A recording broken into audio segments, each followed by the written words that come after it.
We'll get started with questions. We'll get started with Jamal and then go to Demetrius. What's up, Coach? How we doing? Pretty good. I don't know if you've heard yet, but there's this growing clown movement amongst Jaguars fans on social media. A lot of them are planning to show up to the game on in clown outfits to kind of speak out against the direction of the Jaguars franchise as a whole. Is it kind of disheartening to know that Jaguars fans are that upset with what's going on? Well, I don't know what they're talking about very much, but I do understand the frustration that they have. There's a level of frustration here within the building of, the players are frustrated. We're frustrated with what's going on, and we want it to be better as well. Thanks, Coach. Thanks, Jamal. We'll go to Demetrius and then John Reed. Hey, Coach. Obviously, this is the last game of the season. So what sort of do you have to do to get your guys motivated to go out there and play to the best of their ability? And then what do you sort of want to see from them? Just heading into the offseason unknown. Yeah, well, here's what I talked to him about today. I talked to him about, there's still 5 days left in this season. It's our job to go out there and put 5 great days together. We're playing a divisional opponent that's that has a shot to make the playoffs, and we want to do everything we can to keep the divisional opponents from doing that. And so they're also playing for the name on their back, and they're like I've told you guys many times, everything that we do is being evaluated. So I think there's plenty to play for. I think these guys are motivated. I do know that these guys care. I'm around them every day, and it's this is an important thing to them. So I think they'll be ready to go. Have you heard from some of the leaders on the team and sort of them speaking to the team as a whole, or just anything about this weekend and how important it is? No, I haven't spoken to the leadership group or anything, but just to me and talking to the guys individually, I know that the game's important to them. And there would be nothing better than to have a good taste in our mouth to be able to go out of the season with a win. Thank you. Thanks, Demetrius. We'll go to John Reed and then Gary Smits. No problem. How you doing, Coach? I know it's not the point to look back and evaluate the season, but when you look, though, the one constant has been offensively the lack of scoring. And why is it going so bad in that area? Is it just the injuries, the DJ Chark, or what would you pinpoint as a reason, and is it fixable by adding more playmakers? Yeah, well, definitely it's fixable, John. There's a number of things that didn't go well for us this year, and I think the number one thing to point to is turnovers. Right now I think we're minus 22 in the turnover margin, and you cannot do that and win games. And so that's the first thing. And then we haven't, to be just blunt, we haven't executed well enough. We've had opportunities, and it's been different things. Whether it's drop balls, whether there's just different things in terms of our execution that we haven't done well enough. And then of course, if you add playmakers, then that helps you. We lost DJ, we lost Agnew, we lost ATN before the season started, we lost Dan Arnold. Not making excuses there, just pointing out like those were guys that can make plays. Those are guys that had a lot of those guys have elite speed, which also adds to your offense.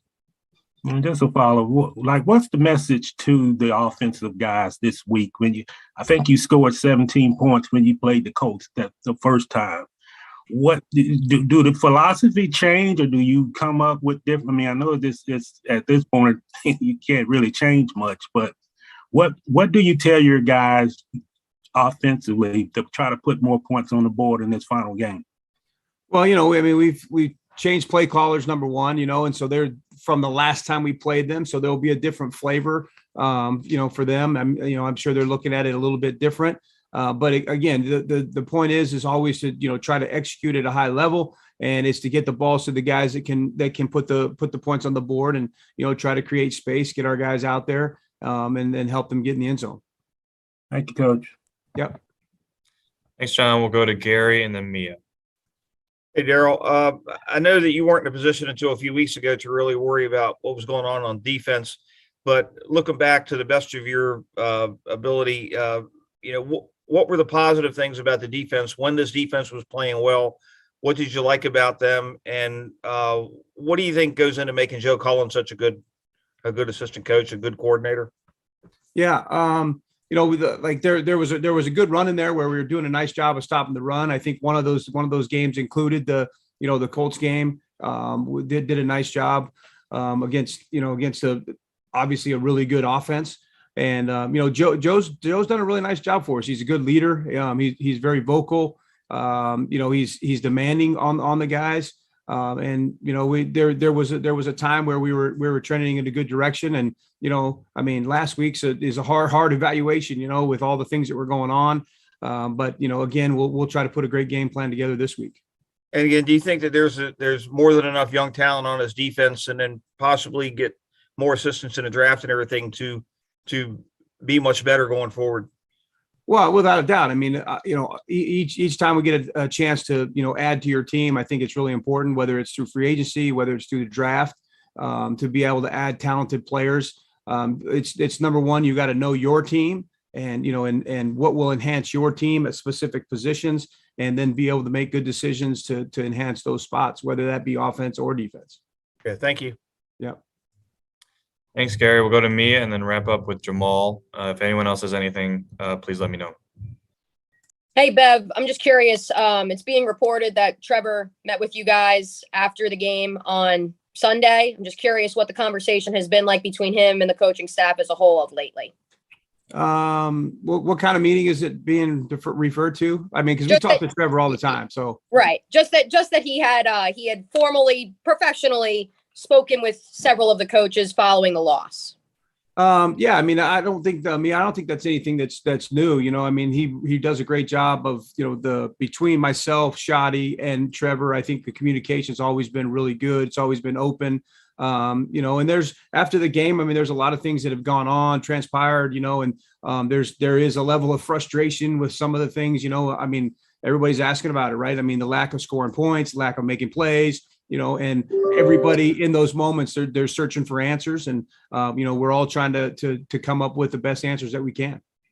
And then I know you said yesterday on the coaches show, you expected to have 3 or 4 more guys back off the COVID list. I know you guys activated like 4 today. Is there an expectation you'll have even more guys coming back this week? And how does that affect your preparation? Yeah. We're hoping to be almost full. I don't know if we'll get all the guys back. There's still a few guys that have some decent symptoms, but every guy that we can get back will only help us. We're excited for the guys that were able to come back today. I know there's other guys that have a chance to get back with us to help us. So you just got to let the week play out and see where it goes. Awesome. Thanks, Bev. Yeah. Thanks, Mia. We'll go back to Jamal, and then Mark Long will wrap us up. All right, Coach, I got a stat for you. 17-game season, and you guys got to score 16 or more points on Sunday, or this will be the lowest scoring offense in Jaguars franchise history. As a coach with an offensive background, how frustrating is that for you to be? If you don't score more than 16, this is the worst offense in Jaguars history. Yeah, that's not, it's not something, Jamal, that we want to be a part of, and it's something that's very frustrating, for myself, all the offensive coaches, all the offensive players. We expect more. We expected more as the season, as we went into the season, and we're not happy with anywhere that we are right now. We know that we have more in us. We've seen the glimpses of where we did play well. We just didn't do it enough. Thanks, Coach. Yeah. Thanks, Jamal. Go ahead, Mark. O'Shaughnessy and Arnold, chances of either or both of those guys playing this weekend? Chance, but I don't know how good of a chance. More of a chance, but we'll still let the week go and see where it finishes. Thanks, Mark, and thank you, Coach. You're all good to go. Thank you.